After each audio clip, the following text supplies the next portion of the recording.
When Paul Hullings and Tim Young walked into the 130 diner in Delran, New Jersey, they had no way of knowing the life-changing series of events they were about to begin. The diner was empty, but that's to be expected at 5:30 a.m. The only person there besides them was the late shift waitress. After a while, she approached them, silently slipping them a note she had written. They were not prepared for what they read. The two firefighters were on their way home after a rough night of firefighting. They desperately wanted a cup of coffee and decided to find somewhere to stop on their way home. They saw the sign for the 130 diner and decided to stop there. They had no idea what a fateful decision they had just made, however. Paul and Tim were used to seeing the harder, uglier side of life. As firefighters, they saw it every day. What they had seen that night was clearly visible on their faces. However, what would happen in the diner that night would affect them both deeply. They just didn't know it yet. Liz Woodward was exhausted. Her shift had been very long already and there was still no end in sight. She just had to keep going. She was working toward a goal, which meant she had to put up with her odd hours, despite the toll they took on her. She looked at the men as they walked in and immediately saw their soot-covered clothes and the tired look on their faces, and she knew who they were. Her heart jumped as she recognized them. She went over to take their orders. When Paul spoke, she knew she had been right about them. "I need the biggest cup of coffee that you have," Paul said as he rubbed his eyes. Tim just nodded, indicating that he wanted the same. As she was preparing their coffee, Liz couldn't help but overhear parts of their conversation. It was then that she looked up at the news report on the TV and saw their faces staring right back at her. Liz stood frozen in horror as she listened to the news report. While finally under control, the blaze had been raging for most of that night already. It had started in a North Brunswick warehouse, which was less than an hour's drive from the diner. It was at that moment that Liz decided what she was about to do next. Liz could barely stop shaking as she wrote the note on their bill. She added a picture of an axe while she waited for the two men to finish their coffee and the farmhouse breakfasts they had ordered. Once they were finished, she slipped the note onto their table as she cleared the plates. Paul was the first to see the note, and he couldn't help but cry when he read it. Both Paul and Tim were speechless after reading the note. It was clear that Liz was also struggling financially, especially since she not only worked weekends or night shifts, but any shift she could in an attempt to earn the money she needed to pay off her student loans. Apart from that, she still needed to make ends meet too. Little did they know just how much trouble really waited for her at home. Tim and Paul had been fighting the blaze in North Brunswick for over 12 hours before Tim realized that Paul was reaching his limit. By the time the fire was brought under control, the two men were dead tired. Tim realized that Paul hadn't had anything to eat yet, which is why they decided to go to the diner, only to walk into a situation they were not prepared for. Liz had no way of knowing how her life was about to change.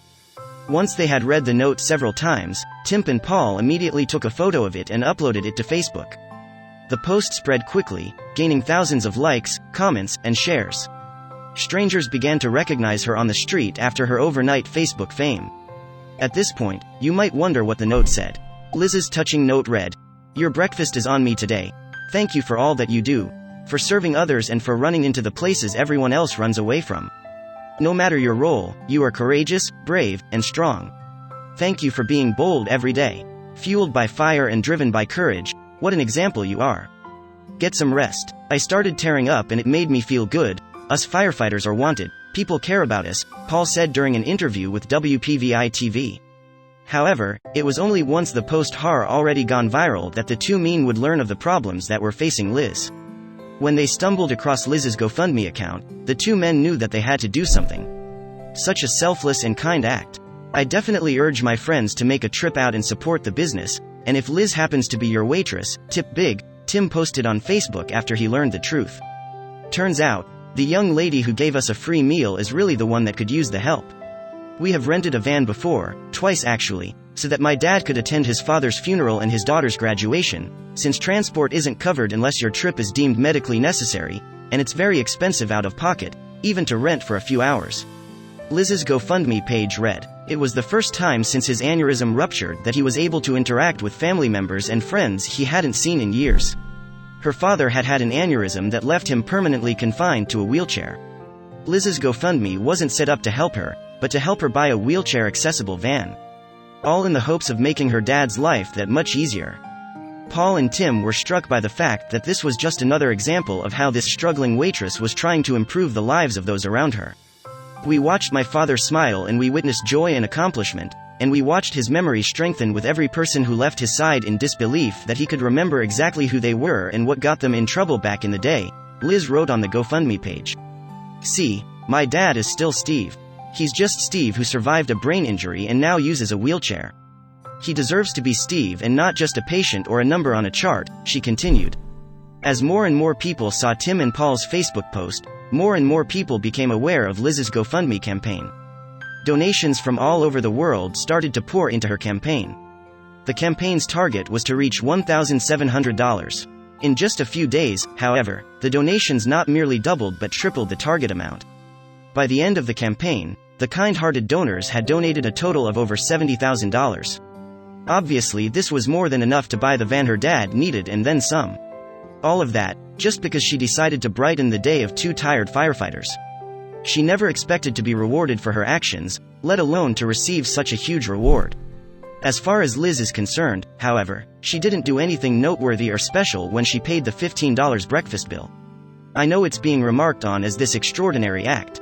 It's small, it's a little gesture, Liz said during an interview with WPVI. The last thing she expected when she paid their bill was that it would snowball and become something so huge. Our family has witnessed an outpouring of love and support from around the world, and I want to thank each and every one of you beautiful human beings for making this dream possible. Liz wrote in touching thank you on her page to express her gratitude to everyone that had contributed. This just proves that one small action can have much greater and far-reaching consequences. If you enjoyed this story, then wait for our next story starting in 10 seconds.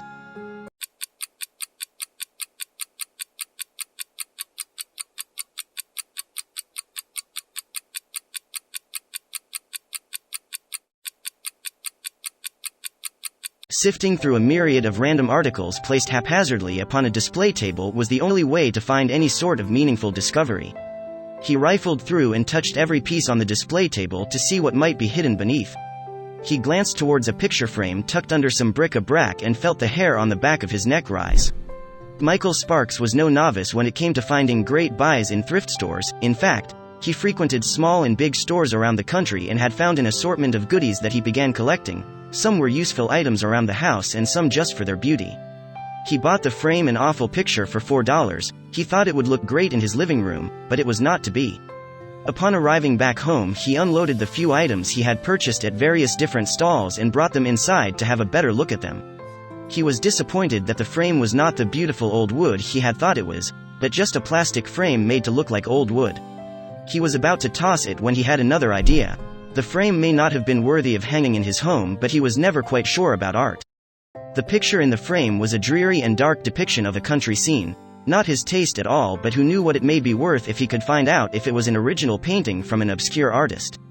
He began to carefully prise the backing off the frame, no longer worried about damaging the frame of course, but just in case the painting was something after all. He lifted the heavy card holder off and stared in disbelief at what lay beneath it. He wasn't expecting anything else to be hidden inside, but there was a piece of old, heavy paper folded neatly inside. The paper was folded with its contents hidden, and he tentatively reached in to remove it from its protective casing.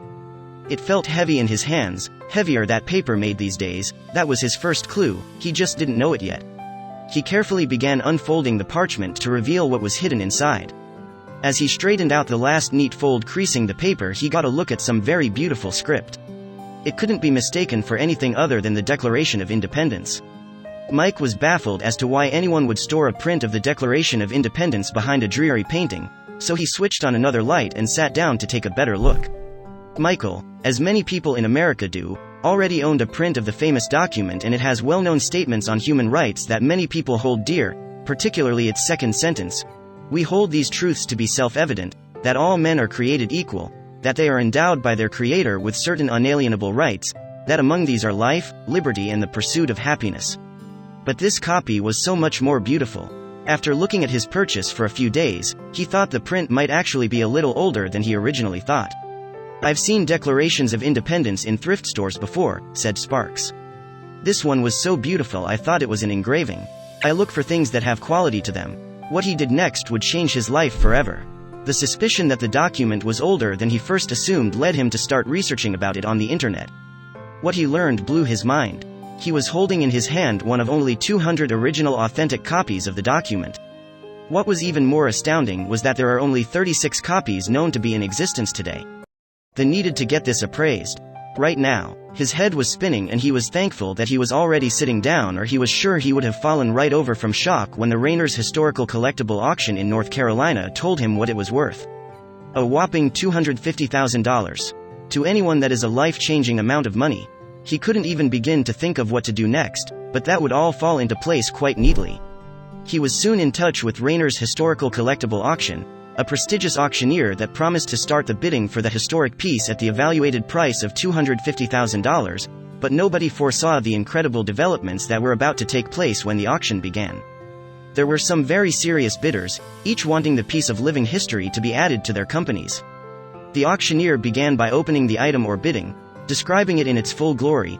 "This is a copy that John Quincy Adams commissioned William Stone to make in 1820, he began. He didn't get much further before a bid for the full amount was made, followed by another, much higher amount, and another, and then another. Michael sold the artifact through Rainer's Historical Collectible Auction for $477,650 to Bray Kahn. The price was more than he or anyone else involved could have imagined. I was delighted," said Rainer. "I assumed it would sell for $300,000 to an institution. We broke a world record." Michael was beside himself, his head reeling. They removed the document from a canvas carrier, remoisturized it and removed the varnish from the face, said Bob Rainer, president of the Historical Collectible Auction. Because of the varnishing, the ink remained dark.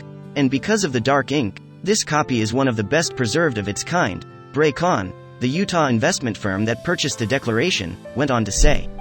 "At first we set a limit of $350,000, said Corey Ann Kerwick, the marketing director for Bray Kahn. We wanted it bad enough that we were going to keep bidding until we outbid them. But why exactly would an investment firm of all places want a copy of the Declaration of Independence, and pay almost $500,000 for it? It's symbolism for how we operate our company," said Kerwick. "The principles that have brought our country success have also given us unparalleled success. The plan is to educate children in the area on the Founding Fathers. A staff member and former teacher will coordinate field trips with different schools so children can see what founded the land of the free. The Declaration is one of 2 copies found west of the Mississippi, with Bray Kahn being the only U.S. company to own one. Most of the other copies belong to private collectors and to the government." And after the days of suddenly having so much money wore off, just what exactly did Michael do with his fortune? Well, Michael decided to spend his cash on some creature comforts such as a brand new car and building a sunroom onto his house, but not all the money went to luxury items. Michael also gave assistance to his elderly parents, and 1/10 of all the money went to his church.